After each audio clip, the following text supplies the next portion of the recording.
Do you know the old Greek tale of Sisyphus, the son of Aeolus, who was so crooked that he managed to trick the god of death, which prevented everyone from dying for a while? Who later, as a punishment, was forced to roll a gigantic stone upwards a hill, but whenever he was close to the top of the hill, the stone slipped through his hands and rolled back down? This tale is the reason why we still describe tedious but completely pointless work as Sisyphine today. And this is exactly what glitch hunting in Mario Maker is like. After a lot of work and many hours, a single glitch is found, but as soon as this glitch gets public, Nintendo fixes it. There was this beautiful anti-gravitation glitch, which got patched immediately, the fantastic supersonic thwomp, which got fixed immediately, the lava is floor glitch, which got fixed immediately, and the most prominent glitch of them all, Psychro's black hole glitch, which of course got patched immediately. It almost seems as if Super Mario Maker glitch hunting is a completely pointless task at best and unpaid playtesting for Nintendo at worst. But still, no matter how hard Nintendo tries to get rid of all the glitches, we always manage to find more. In this video, I want to take a look at the last known Mario Maker glitches, a glitch species that is critically endangered by now. So are you ready? Let's do this!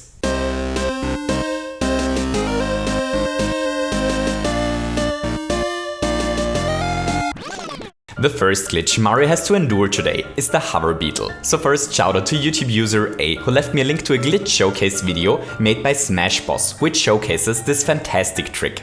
So what is this trick about? Well, we basically make a spike top climb a conveyor belt's wall so fast that he completely forgets about all the things he's carrying on his top and starts to carry them below him instead. This basically makes stuff hover in the air. The glitch works with all objects that are solid. That's bullet blasters, thwomps, munchers, and cannons. The setup is surprisingly simple. All we need to do is to have a solid object carrying spike top walk on top of some conveyor belts, and this is the result. There are definitely some interesting shenanigans possible because of this neat little glitch. Here, for example, we use this trick to create a gigantic, room-sized and dangerous claw machine Mario has to play with. The thwomp here is currently glitched and believes he's on top of a spike top. Because of this, he doesn't thwomp himself down in anger. If the spike top, however, leaves the game for some reason, let's say for example because the path he's currently walking on is filled with shiny coins which suddenly transform into really hard brick blocks, then the thwomp ends his glitched behavior and becomes angry once again. Mario needs to trigger the claw machine in the right moment so that the thwomp is able to trigger the key question block.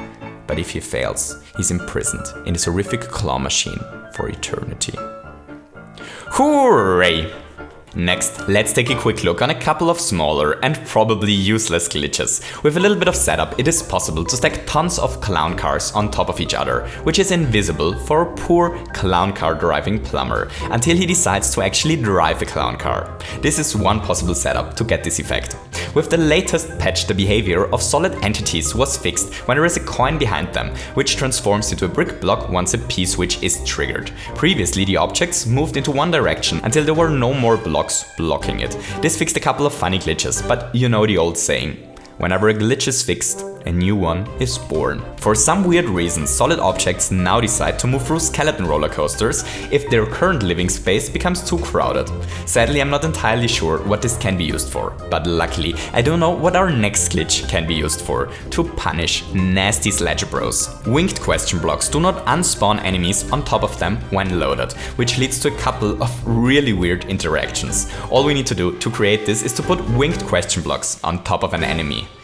It looks like we were finally able to punish Sledge Bros for all the evil things they did in the Oh no, he escaped! The next trick is one of the oldest Mario Maker tricks, and since it is still not patched, I start to believe this is intentional. It is possible to stack tons of different enemies on top of each other by using rocky wrenches. This can definitely be used to create a couple of really interesting obstacles or boss fights, where Mario has to dodge enemies on top of rocky wrenches which live inside of walls. Since we're talking about walls, here's the best method to get stuff into walls I know about. Simply place the object you desire to wall on top of an invisible block, trigger said block, and there we go. This trick can be used to break in a lot of interesting Mario stuff, but it gets even better because it can immure Mario himself. All we need to do in order to get Mario inside a wall is to do a little bit of a setup so that our plumber is standing on top of an invisible block. Once this block is triggered, Mario is inside the wall. It looks like Mario planned to cheat this castle stage by simply walking through its walls. But Bowser has been in this business for decades and he's obviously prepared for such eventualities. Poor Mario. Now he has to do his standard platforming while being inside the wall, which definitely makes things less comfortable for him. That's why you never cheat in games. Shout out to Mario Maker creator Nico. He made a really cool glitch showcase stage a while ago and I learned about the next glitch when playing his stage. This trick uses note blocks in a really interesting way because we combine the insane utility of the note block with the power of the most undervalued Mario Maker item, the Yoshi Egg, to create something that I'd like to call a note reaction. These note blocks contain Yoshi Eggs. Once they're triggered, the Yoshi Egg becomes really confused since his spawn place appears to be free, but it turns out to be occupied nonetheless. Because of this, the Yoshi Egg triggers the note blocks below it immediately and then simply disappears. If we chain several of such note blocks together, we can transfer signals with egg speed. That's the fastest form of signal transferation currently known in Mario Maker. So here's the thing, this trick looks really useful for building super complicated contraptions, but sadly Nintendo patched it already. But luckily they did no good job fixing it, because the glitch is still completely functional if you use a big Yoshi Egg instead of a small one. It is really cool that this trick still works and I'm really looking forward to toy around with this one. Okay, so now it's time for a Mario Maker glitch video tradition. Let's lag the game. This time we use our new best friend, the Hover Beetle, to stack tons of POW blocks on top of each other, which leads to one of the best lag producing mechanisms I've seen in the game so far. I haven't tinkered with the footage, that's the actual speed in which the game runs, once all Hover Beetles deliver their lag producing charge. Okay, so the next thing is really weird and it's been confusing me for months, so check this out. Here are a couple of munchers which live on top of P-switches. Let's play a guessing game. What do you believe will happen once we start the game? Will the P-switches become loaded and the munchers disappear? Will the munchers become loaded but not the P-switches, or will both become loaded on top of each other? Okay, everyone got their guesses in? Well, you were wrong, because this happens. Half of the munchers are loaded on top of the P-switch, while the other half isn't loaded. This has something to do with the order in which objects are placed. If the muncher is placed on top of the P-switch, the muncher doesn't load. But if the P-switch is placed on top of the muncher, both load. I have literally no idea what is going on here. If someone understands why this is happening, please let me know in a comment. I think this has great potential, but I'm unable to comprehend what exactly is happening here. Okay, so do you remember the really cool black hole glitch? The glitch which made it possible to stack everything on top of everything, to rob Lakitos of their cloud, to spawn entities out of thin air, and many more crazy things? A legendary Mario Maker creator named Psychro found this glitch a long time ago, but sadly Nintendo patched it after only a couple of weeks. That was a real pity, because the trick allowed for so many crazy things that it was almost as if the game got a new content update. But sadly Nintendo is really good at fixing glitches really fast, and the glitch was gone before I had the possibility to really toy around with it. So here is where this story gets interesting. I've lately been playing a couple of levels that were posted on the Super Mario Maker Reddit, and I stumbled over this stage. Goomba Kong Hunt, the jungle, made by Maker 101. The stage was crafted really well and used tons of crazy black hole shenanigans. The level kind of made me nostalgic. I really miss the black hole glitch.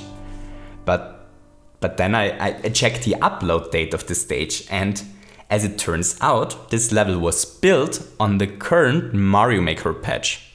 So as it turns out, Nintendo is good at fixing stuff, but Psychro is better at breaking it.